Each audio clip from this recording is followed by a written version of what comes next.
A severe thunderstorm warning remains in effect until 4 p.m. for Todd County.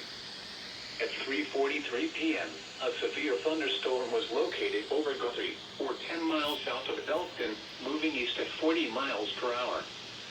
Hazard, 60 miles per hour with gusts and quarter-size hail.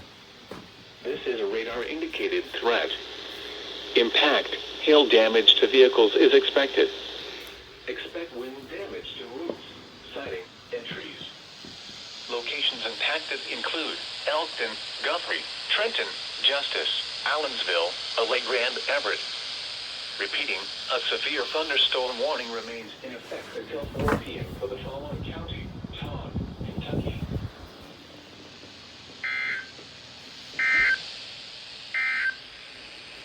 The National